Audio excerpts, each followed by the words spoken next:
ನಮಸ್ಕಾರ ಸ್ನೇಹಿತರೆ, ನಾನು ಡಾಕ್ಟರ್ ಸಂದೀಪ್ ಅಂತ. ನಮ್ಮ ಚಾನಲಲ್ಲಿ ಆರೋಗ್ಯದ ಬಗ್ಗೆ, ರೋಗದ ಲಕ್ಷಣಗಳ ಬಗ್ಗೆ, ಮನೆಮದ್ದುಗಳ ಬಗ್ಗೆ ಮತ್ತು ಮಾನವನ ಸರ್ವಾಂಗೀಣ ಬೆಳವಣಿಗೆಗಳ ಬಗ್ಗೆ ನಾನು ವಿಡಿಯೋ ಮಾಡಿ ಹಾಕ್ತಾ ಇರ್ತೀನಿ ಸ್ನೇಹಿತರೆ. ಈ ವಿಷಯಗಳಲ್ಲಿ ನಿಮಗೆ ಏನಾರು ಆಸಕ್ತಿ ಇತ್ತು ಅಂತ ಹೇಳಿದ್ರೆ ನಮ್ಮ ಚಾನಲ್ ಲೈಕ್ ಮಾಡಿ, ಶೇರ್ ಮಾಡಿ, ಸಬ್ಸ್ಕ್ರೈಬ್ ಮಾಡಿ ಸ್ನೇಹಿತರೆ. ಇವತ್ತಿನ ವಿಷಯ ಪಚನದ ಕ್ರಿಯೆಯಲ್ಲಿ ಆಗುವಂತಹ ಅಡೆತಡೆಗಳು ಮತ್ತು ಅದನ್ನು ಹೇಗೆ ನಿವಾರಿಸಬೇಕು ಅನ್ನೋದ್ರ ಬಗ್ಗೆ ಈ ಒಂದು ವಿಡಿಯೋ ಸ್ನೇಹಿತರೆ. ಡೈಜೆಷನ್ ಪ್ರಾಬ್ಲಮ್ ಮತ್ತು ಸೊಲ್ಯೂಷನ್ಗಳು. ಯಾಕೆಂದರೆ ನಮ್ಮ ಪಚನದ ಕ್ರಿಯೆ ಹೇಗೆ ನಡೆಯುತ್ತೆ ಮತ್ತು ಅದರ ಒಂದು ಅಡೆತಡೆಗಳನ್ನು ನಾವು ಸರಿಯಾಗಿ ಗಮನ ಇಟ್ಟು ಅದನ್ನು ಸರಿಯಾಗಿ ಸರಿಪಡಿಸ್ಕೊಂಡ್ವಿ ಅಂತ ಹೇಳಿದರೆ ನಮ್ಮ ಪಚನದ ಕ್ರಿಯೆ ಚೆನ್ನಾಗಿ ನಡೆಯುತ್ತೆ ಮತ್ತು ಜಠರದ ಆರೋಗ್ಯ ಮತ್ತು ಪೂರ್ತಿಯಾದ ಆರೋಗ್ಯ ಚೆನ್ನಾಗಿರುತ್ತೆ ಅಂತ ನನಗೆ ತಿಳಿಸ್ತಾ ಇದ್ದೀನಿ ಸ್ನೇಹಿತರೆ.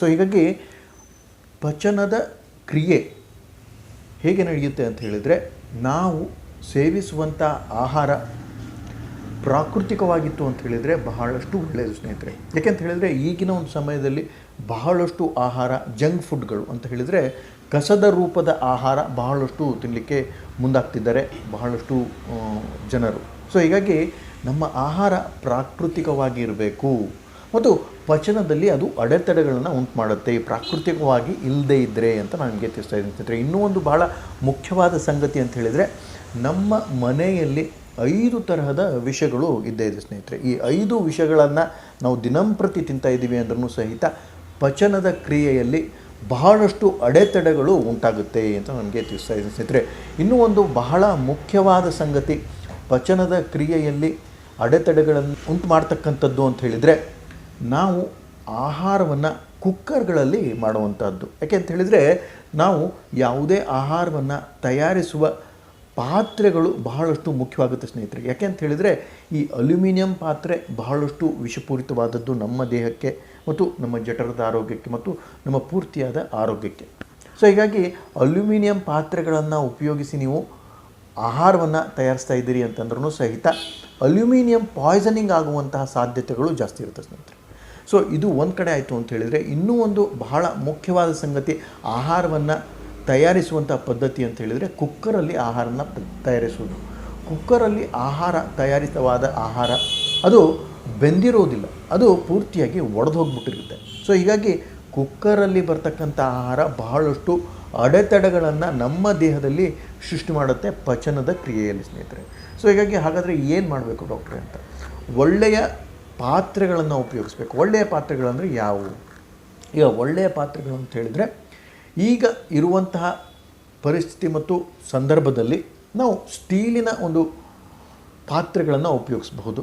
ಆ ಸ್ಟೀಲಿನ ಪಾತ್ರೆಗಳು ನೀವು ತಯಾರಿಸುವಂಥ ಆಹಾರ ಸೂರ್ಯನ ಬೆಳಕಿಗೆ ಮತ್ತು ಹವಾಮಾನದ ಒಂದು ಗಾಳಿಯ ಒಂದು ಸ್ಪರ್ಶ ನಮ್ಮ ಆಹಾರಕ್ಕೆ ಆದರೆ ಮಾತ್ರ ಅದು ಒಳ್ಳೆಯ ಥರವಾಗಿ ಅದು ಸರಿಯಾಗಿ ಬೆಂದಿರುತ್ತೆ.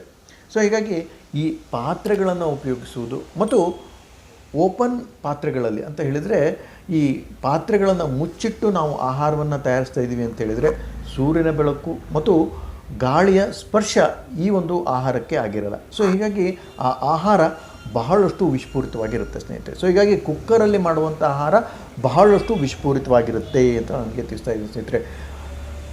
ಆಹಾರ ತಯಾರಿಸುವ ಪಾತ್ರೆಗಳು, ಆಹಾರ ತಯಾರಿಸುವಂತಹ ವಿಧಾನ ಬಹಳ ಮುಖ್ಯವಾಗುತ್ತೆ ನಮ್ಮ ಪಚನದ ಕ್ರಿಯೆಯಲ್ಲಿ ಅಡೆತಡೆಗಳನ್ನು ಉಂಟು ಮಾಡಲಿಕ್ಕೆ. ಸೊ ಇವೆರಡನ್ನು ನಾವು ಸರಿಪಡಿಸ್ಕೊಂಡ್ವಿ ಅಂತ ಹೇಳಿದರೆ, ಪ್ರಾಕೃತಿಕವಾದ ಆಹಾರವನ್ನು ನಾವು ತಿಂದಿದ್ದೇ ಆಯಿತು ಅಂತ ಹೇಳಿದರೆ ಪಚನದ ಕ್ರಿಯೆಯಲ್ಲಿ ಅಡೆತಡೆಗಳು ಉಂಟಾಗುವುದು ಕಡಿಮೆ ಆಗುತ್ತೆ ಅಂತ ನಮಗೆ ತಿಳಿಸ್ತಾ ಇದ್ದೀನಿ ಸ್ನೇಹಿತರೆ. ಇದು ಬಹಳ ಮುಖ್ಯವಾದ ಒಂದು ಅಂಶ.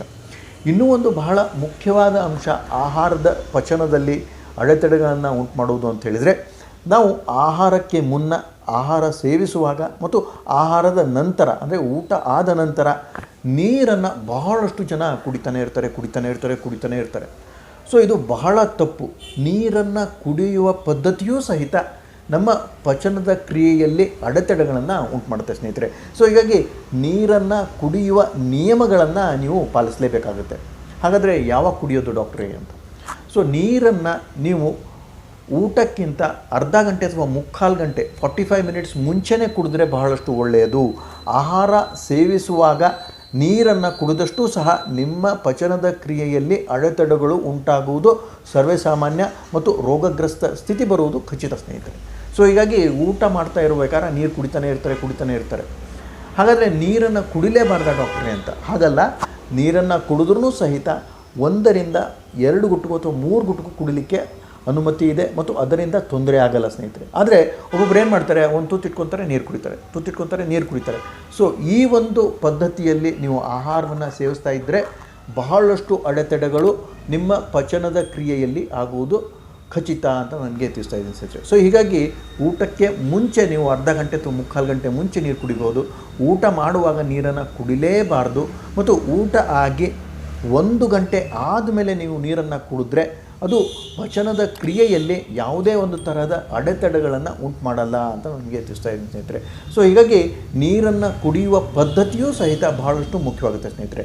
ನೀರನ್ನು ಕುಡಿಯುವ ಪದ್ಧತಿ ಗುಟುಕಾಗಿ ಕುಡಿಬೇಕು ಮತ್ತು ಉಗುರು ಬೆಚ್ಚಿನ ನೀರನ್ನು ಕುಡಿಬೇಕು ಮತ್ತು ಎಂಜಲಿನ ಜೊತೆಗೆ ನೀರನ್ನು ಕುಡಿಬೇಕು. ಒಬ್ಬೊಬ್ರು ಏನು ಮಾಡ್ತಾರೆ, ಘಟ ಎಬ್ಬಿಸ್ಬಿಡ್ತಾರೆ. ಸೊ ಇದು ಬಹಳ ತಪ್ಪು ಸ್ನೇಹಿತರೆ.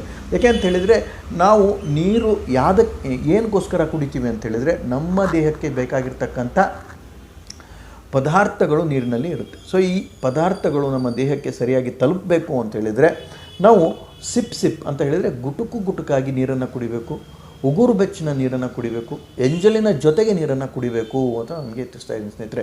ಸೊ ಹೀಗಾಗಿ ಇದಿಷ್ಟು ಪದ್ಧತಿಗಳನ್ನು ನೀವು ಸರಿಯಾಗಿ ಪಾಲಿಸಿದ್ದೇ ಆಯಿತು ಅಂತ ಹೇಳಿದರೆ ನಿಮ್ಮ ಪಚನದ ಕ್ರಿಯೆ ಬಹಳಷ್ಟು ಬಲಿಷ್ಠವಾಗುತ್ತೆ. ಒಂದು ಬಹಳ ಮುಖ್ಯವಾದ ಅಂಶ ಆಹಾರ ಸೇವನೆಯಲ್ಲಿ ಅಂತ ಹೇಳಿದರೆ, ನೀವು ಆಹಾರವನ್ನು ಬೆಳಗಿನ ಸಮಯದಲ್ಲಿ ಎಷ್ಟು ಆಹಾರ ತಿಂದ್ರೂ ತೊಂದರೆ ಆಗಲ್ಲ ಸ್ನೇಹಿತರೆ.